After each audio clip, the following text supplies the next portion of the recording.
BJP పార్టీలో ఒకడే ఒకడు తెలంగాణ బిడ్డ ఈటెల రాజేంద్రన్ ఉన్నాడు. మరి ఆయనన్న మాట్లాడతాడేమో అని నేను అనుకున్నా. కానీ గోదావరి నీళ్లు అక్రమంగా చంద్రబాబు నాయుడు గారు తరలించకపోతుంటే ఈటెల రాజేంద్రన్ కూడా మాట్లాడలే. అన్నా రాజేంద్రన్న, తెలంగాణ ఆడబిడ్డల తరఫున, తెలంగాణ రైతుల తరఫున, తెలంగాణ జాగృతి తరఫున నేను మిమ్మల్ని రిక్వెస్ట్ చేస్తా ఉన్నా. ఆనాడు ఉద్యమంలో మనం ఏమన్నాం? బీజేపీ నాయకులు పదవుల కోసం పెదవులు మూసుకొని ఉన్నారని చెప్పినాం. ఇవాళ మీరు దయచేసి ఆ అపవాదు తెచ్చుకోకండి.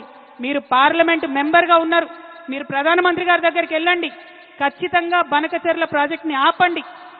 గోదావరి పెన్న లింకేజ్ మీరు తుపాకులగూడెం దగ్గర నుంచి తెలంగాణ నుండే పెట్టాలనేటటువంటి డిమాండ్ ఈటెల రాజేందర్ గారు ప్రత్యేకంగా బాధ్యత తీసుకోవాలని తెలంగాణ జాగృతి తరఫున నేను డిమాండ్ చేస్తాను. బీజేపీ పార్టీలో ఒకడే ఒకడు తెలంగాణ బిడ్డ ఈటెల రాజేంద్రన్ ఉన్నాడు. మరి ఆయనన్న మాట్లాడతాడేమో అని నేను అనుకున్నా.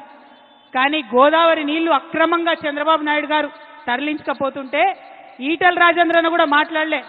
అన్నా రాజేంద్రన్న, తెలంగాణ ఆడబిడ్డల తరఫున, తెలంగాణ రైతుల తరఫున, తెలంగాణ జాగృతి తరఫున నేను మిమ్మల్ని రిక్వెస్ట్ చేస్తా ఉన్నా. ఆనాడు ఉద్యమంలో మనం ఏమన్నాం? బీజేపీ నాయకులు పదవుల కోసం పెదవులు మూసుకొని ఉన్నారని చెప్పినాం. ఇవాళ మీరు దయచేసి ఆ అపవాదు తెచ్చుకోకండి. మీరు పార్లమెంట్ మెంబర్గా ఉన్నారు. మీరు ప్రధానమంత్రి గారి దగ్గరికి వెళ్ళండి.